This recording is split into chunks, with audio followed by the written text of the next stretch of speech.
Good afternoon, everyone. Welcome to Business on Joy News today. Now, some banks are rejecting arguments that the industry is in crisis. Reports of some 9 banks in financial distress have raised questions about the health of the industry. But head of commercial, corporate and institutional banking at First National Bank, Victor Yawasante, tells Joy Business the challenges would be over soon with the payment of the energy sector debts. Well, I don't think there's a problem as he puts it. Yes, there have been a couple of banks that have been in trouble, as you have seen in the past few days. It's been coming for a while. I think, as the central bank said, they tried to work it out and it didn't.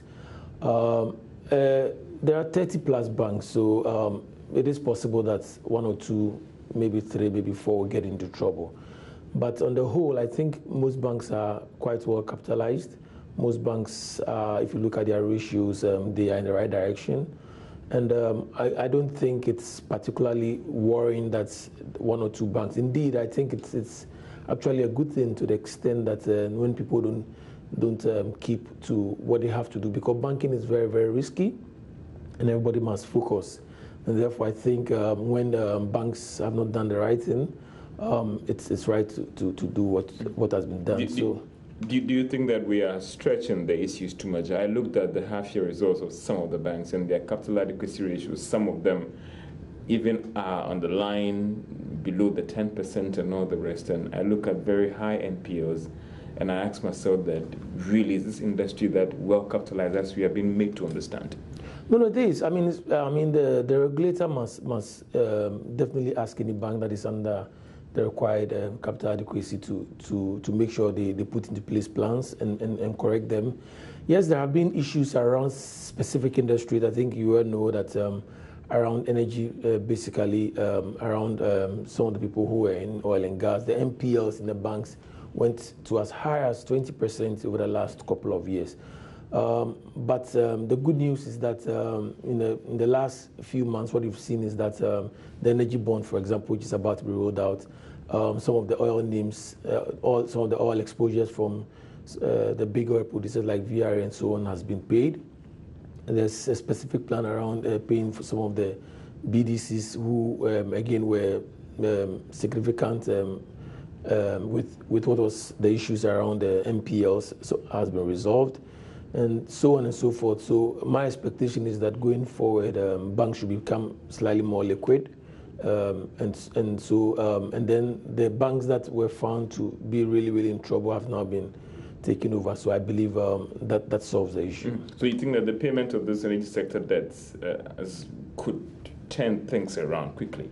Yeah, it's definitely going to help, because quite a number of banks were exposed around specifically. There are also other issues. It wasn't just the energy debt, but they were significant. Other banks had their own specific issues, some of who they've tried to resolve. But yes, resolving the energy exposures should significantly help. Now, HFC Bank Limited's General Manager in charge of risk management, Anthony Jordan, is likely to be confirmed as the bank's new managing director. Joy Business gathers the announcement is expected to be done in the coming days. There's more in this Business Desk report.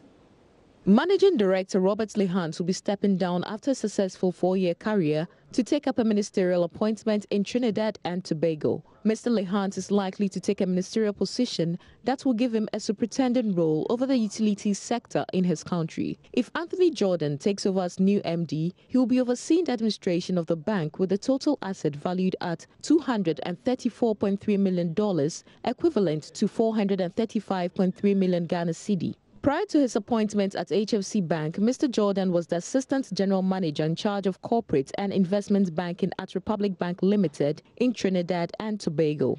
At the bank, he was responsible for business development in both corporate banking and capital markets. He holds an Executive Masters of Business Administration and a BSc Management Studies from the University of West Indies in Trinidad and Tobago. Mr. Jordan is also an associate of the Chartered Institute of Bankers in London. One of his immediate tasks as a new MD will be to oversee a smooth transition process from HFC Bank to Republic Bank by the last quarter of this year.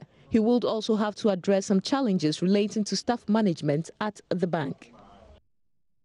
Well, on the marketplace at 1 o'clock, we'll bring you an interview with the outgoing MD of HFC Bank, that is Robert Lehant. You may want to stick around for that. That'll be it for business.